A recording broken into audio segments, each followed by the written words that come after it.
सैयद जवाद है, जाने माने राजनीतिक विश्लेषक। साजिद रशीदी जोड़ेंगे, लेकिन जनाब को आते आते थोड़ी देर हो गई है। आप तमाम लोगों का अभिनंदन है और जनता जनार्दन आपका अभिनंदन है। चलिए मैं इस चर्चा की शुरुआत करता हूं। सुधांशु त्रिवेदी आप ही के साथी हैं राज्यसभा में, इमरान प्रतापगढ़ी, वो कहते हैं पॉलिटिकल साजिश है। देखिए, मैं इसको एक बहुत गंभीर विषय लेता हूं। पहले मैं बैकग्राउंड में बताना चाहता हूं कि श्री राम जन्मभूमि का विषय जब आया और दिसंबर 1949 में वहां मूर्तियां प्रकट हुई, तो शायद आप में से बहुत से लोगों को ना पता हो, कहते हैं राम जन्मभूमि टाइटल सूट था, जमीन का विवाद। उसमें मुस्लिम पक्ष 1961 दिसंबर तक पक्षकार ही नहीं था। उसने जाके तब मुकदमा दायर किया जब 12 साल की अवधि पूरे होने में 11 दिन रह गए थे, क्योंकि 12 साल तक अगर आप किसी जमीन के विवाद पे दावा न करें तो आपका दावा अपने आप खारिज हो जाता है। क्यों? के मोहम्मद साहब ने, जो आर्कियोलॉजिकल सर्वे ऑफ इंडिया के पूर्व ज्वाइंट डायरेक्टर रहे हैं, उन्होंने अपनी किताब में लिखा कि मुस्लिम समाज में बाय एंड लार्ज ये विचार बन रहा था कि हमें इसे मुद्दा नहीं बनाना चाहिए, राम मंदिर को छोड़ देना चाहिए। मगर उस समय के तमाम जो आज के सेकुलर ब्रिगेड, लेफ्टिस्ट, इन सब ने आकर उनके दिमागों को भरा और मुकदमे को करवाया और आग लगवाई। फिर अब यहां पे मैं 1976 में खुदाई हो रही थी राम जन्मभूमि में, नीचे सब कुछ निकलने लगा था, तो कोर्ट चले गए कि खुदाई नहीं होनी चाहिए। मगर क्या करें, टेक्नोलॉजी ने मार दिया।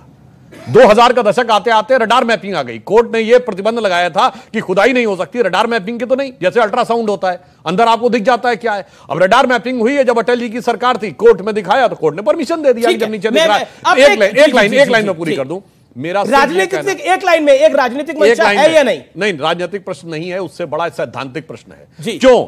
आज जो एक मौका राम जन्मभूमि के समय मुस्लिम समाज ने खोया था, भगवान ने उसे सुनहरी मौका एक बार फिर दिया है। सवाल सिर्फ एक है कि मुगलिया मानसिकता की विरासत को छोड़ना है या ओढ़ना है। जी, बड़ी बात है, सैद्धांतिक विषय, एक सुनहरी मौका है कि वो चाहे तो इसको छोड़ सकते हैं। रडार मैपिंग से तकलीफ क्या है? अगर पेट में गैस के गोले हैं तो वो दिखाई दे जाएंगे ना अल्ट्रासाउंड के अंदर।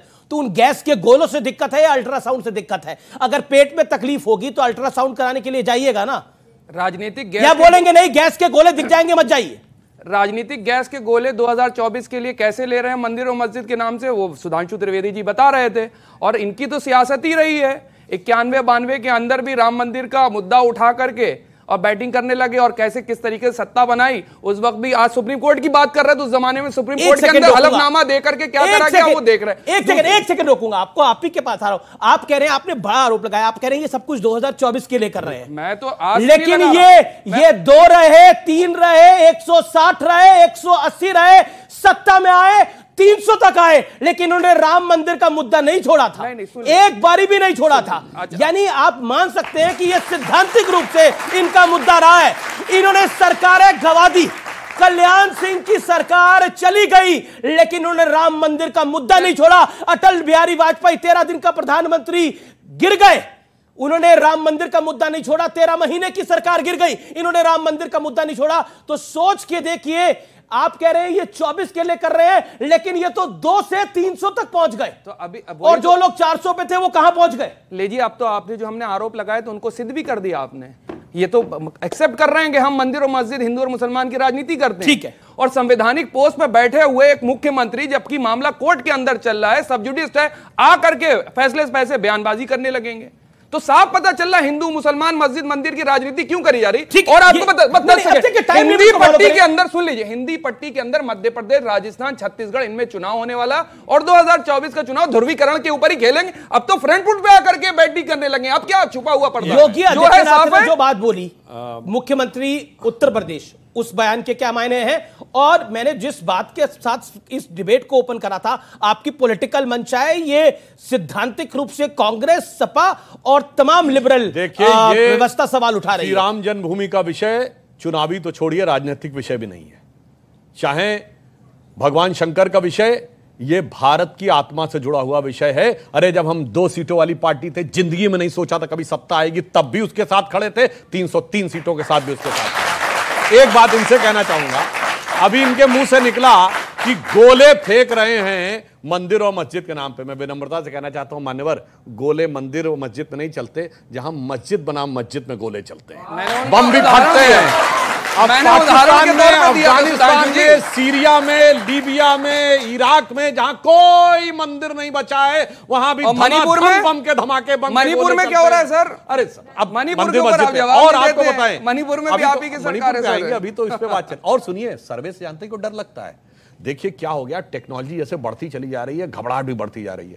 जैसे आप याद करिए, हिंदू धर्म की हर वैज्ञानिकता सिद्ध होती जा रही है। पहले कहते सरस्वती नदी नहीं है, फिर क्या हुआ, नासा की पिक्चर में दिखी ना 86 में, राम सेतु नहीं है, वो भी नासा के सैटेलाइट में दिखा था 87 में, रेडार मैपिंग में दिखी थी। डर जानते क्या है? यहां वो तथाकथित मस्जिद के सर्वे से डर नहीं है।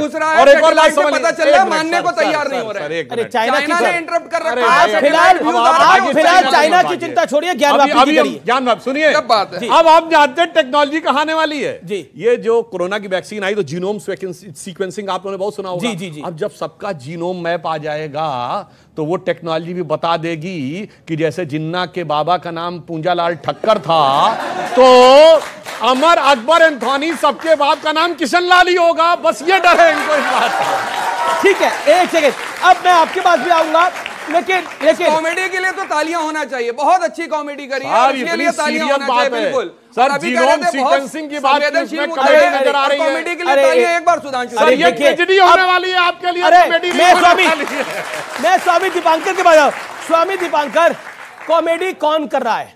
और ये टॉपिक बड़ा सीरियस है क्योंकि ये विश्वनाथ का मामला है, काशी विश्वनाथ का मामला है, महादेव का मामला है, ज्योतिर्लिंग विराजमान का मामला है। मजाक तो बहुत उड़ाया गया, रामलला किस कमरे में पैदा हुए यह तक पूछा गया था, रामलला के पैदा होने को कोई कागज है यह तक पूछा गया था। लेकिन आज बोला जा रहा है कि मजाक कॉमेडी हो रही है इस कार्यक्रम के अंदर, पब्लिक भी कॉमेडी पे ताली बजा रही है। क्या ये सब कुछ कॉमेडी है? कॉमेडी तो हो रही है, हाँ टाइम ज्यादा हो गया, 1,28,937 दिन हो गए। कॉमेडी तो हो ही रही है और हम लोग उस कॉमेडी के पात्र बने हुए हैं। कोई इतना कभी प्रतीक्षा किसी को देखा है? 37,000 दिन हो गए न्यायिक लड़ाई लड़ते लड़ते, 37,000 दिन। ये कॉमेडी तो हो ही रही है। और जब भी कहें कि चलिए आगे बढ़िए और इस पर कुछ निष्कर्ष निकले, एक सुनहरी मौके जैसी बात सुधांशु भाई ने कही, इसमें मैं भी कहूंगा, निसंदेह अगर जो हम लोग आपस में एक हैं तो एक सुनहरी मौका भी है। और रही बात तथ्यों की, तो शिव पुराण से लेकर मत्स्य पुराण तक, लिंग पुराण से लेकर ऋग्वेद तक हर जगह लिखा है। मैं तो हाथ जोड़कर कह रहा हूं आपसे कि जो कुरान में लिखा है सो आप ले लीजिए, जो हमारे ग्रंथों में लिखा है वो हमें दे दीजिए। पर अगर उसके बाद भी गणित नहीं समझ में आता तो एएसआई से बढ़कर तो कुछ नहीं। आज मैं एक आवाज उठाता हूं और एक आवाज इसलिए उठाता हूं, आप बार बार ये बात कहते हैं और मैं हाजिर खान आपके पास आता हूं, ये बार बार ये लोग, एक सेकंड मैं कंप्लीट कर दूं, 10 सेकंड। अच्छा ठीक है, मैं मात्र इतना कहना चाहता हूं कि सर एक ऐड आता था कि दीवारें बोल उठेंगे, तो सर दीवारें बोल उठेंगे। न भूतो